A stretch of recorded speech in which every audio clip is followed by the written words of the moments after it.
PAC editions are getting closer, and we have some news that you'll only get from the Big Mountain.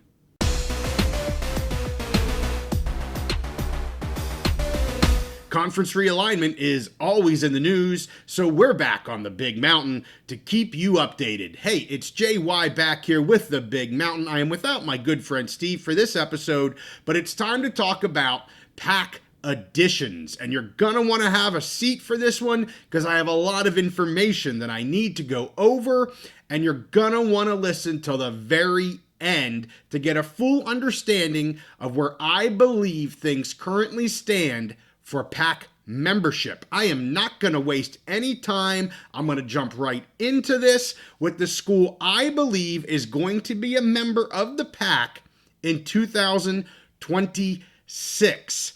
This is not just my belief, but my understanding as of today.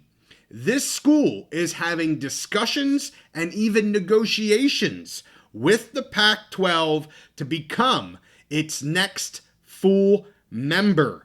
That school is Texas State University.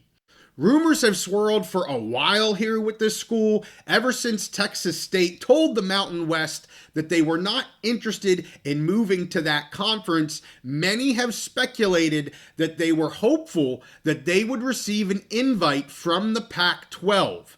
This school could bring a lot to either one of these conferences.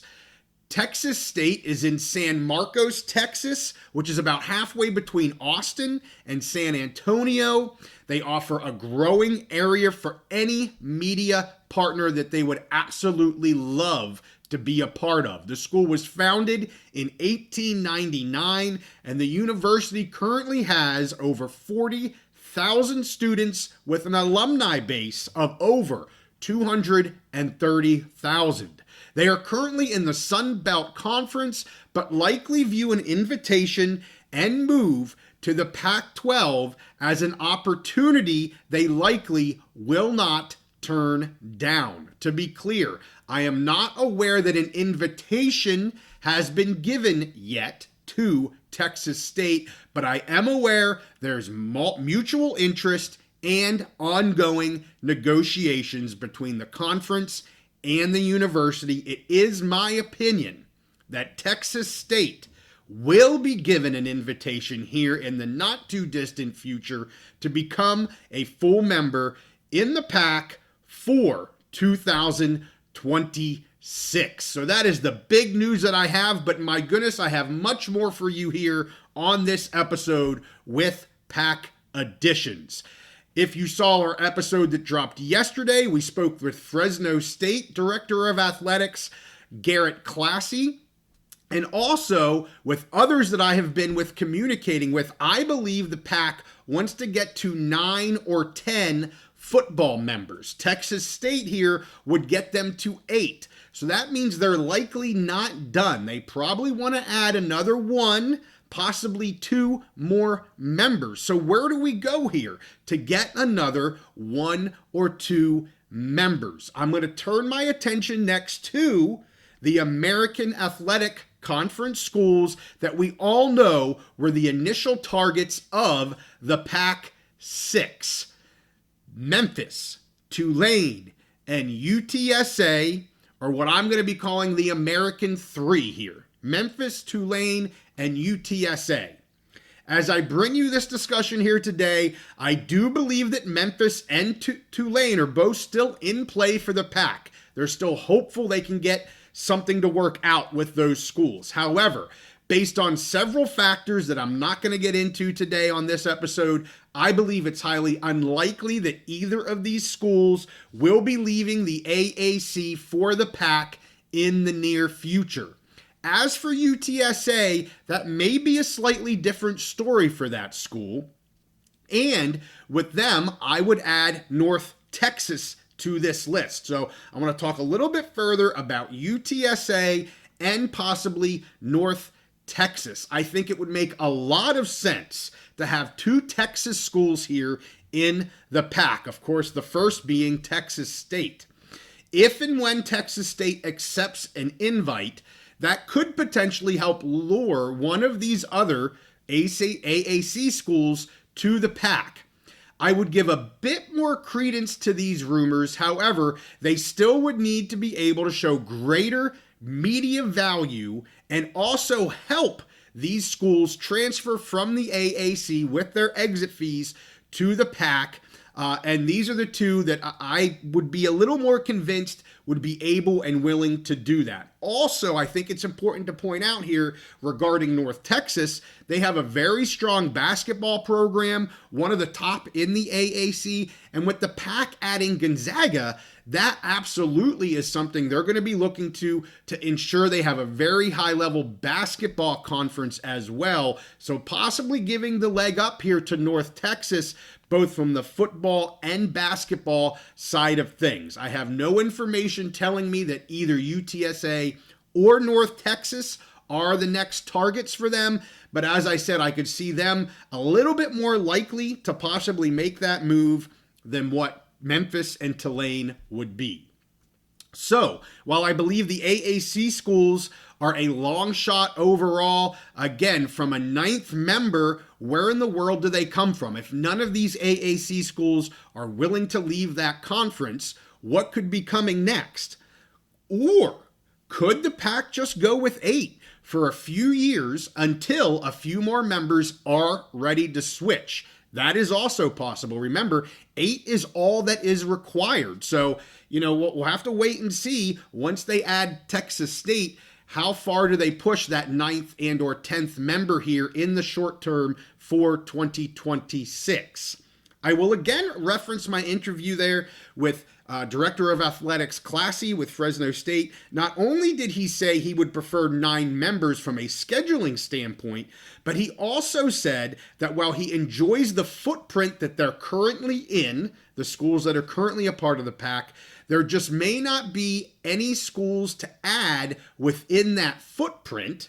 So what does that mean for Sacramento State and for UNLV?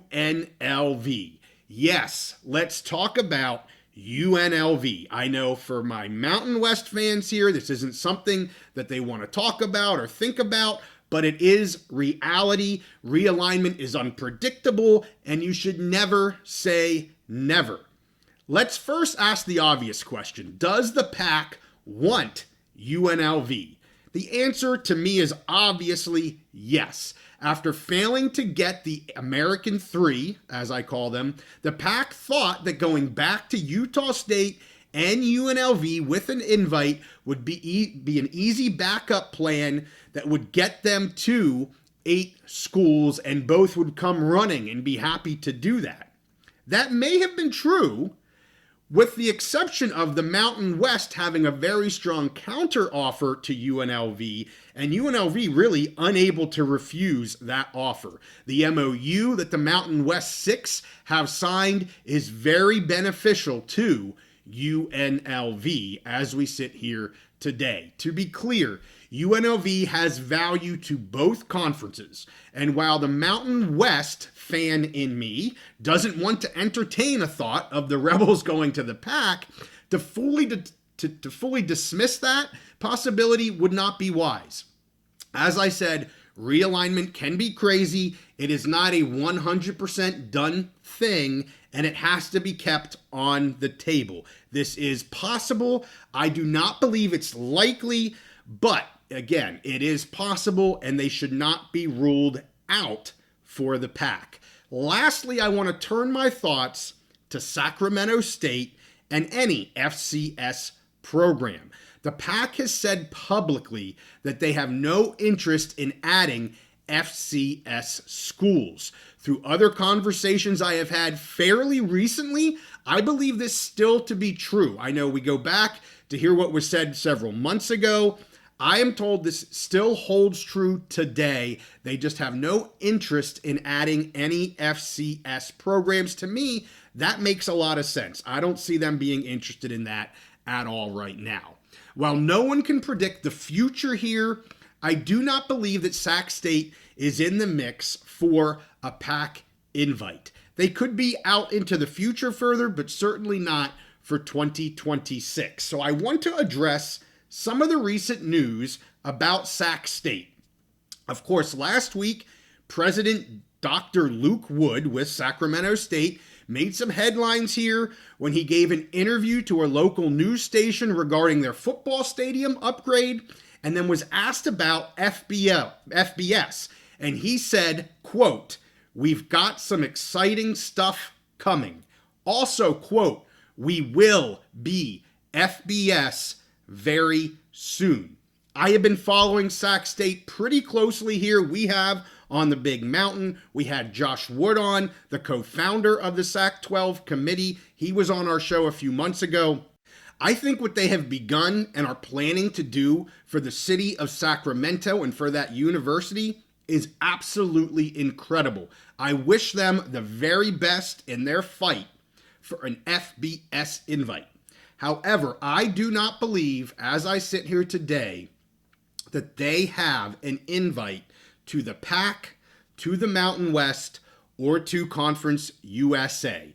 I don't think that is what Dr. Wood is talking about. So what are they playing? I want to be very clear here. What are they planning? I want to be very clear here. This is speculation on my part, completely speculation. But I want to maybe, people ask me on X, what might they be planning here? If it's not one of those three conferences, what's going on? I would not be surprised if they possibly chose to schedule all or mostly all FBS opponents in the near future. Call it independent if you want, call it going alone, but I would not be surprised if they come out and say we are going to be playing a mostly FBS football schedule here in the year X, 2026, as an example. I could see that possibly be happening and what they're thinking about doing. Also, again, purely speculation on my part, but if Sac State is looking for FBS schools to schedule, and the PAC only has 8 football members come 2026, could some sort of scheduling agreement between these two parties come about? Meaning Sac State is not a member of the Pac-12, but they're going to be playing all of the Pac-12 schools in some sort of scheduling agreement.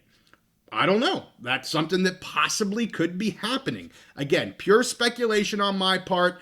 Came to my mind.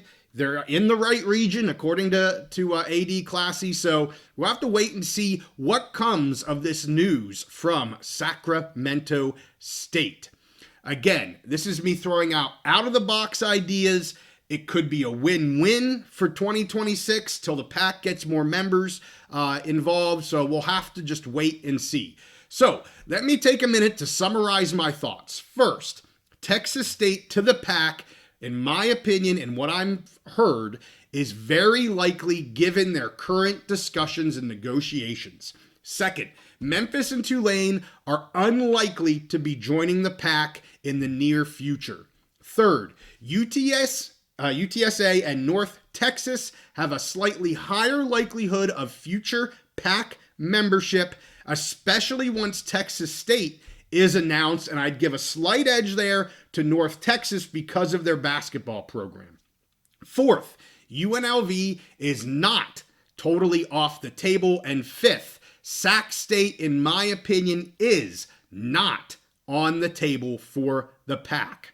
My final conclusions for today are that Texas State is going to be a full member in 2026, and one of the other two Texas schools, UTSA or North Texas, will be a member in the PAC for 26 or 27. Again, if I had to pick, I would be picking North Texas as I sit here today. So hot off the press, to let you guys know, I feel like Texas State is going to be the next member of the Pac-12. That is sourced. So with that, hey, we thank you guys for watching. Drop some comments below. I know we have plenty of PAC fans out there. They follow us to know what's going on. I'm happy to bring this to you guys. We're going to be bringing a Mountain West edition episode here in the not too distant future as well. And this will all cause a trickle down effect into the MAC, into the Sun Belt, into Conference USA. So yes, conference realignment is far from over.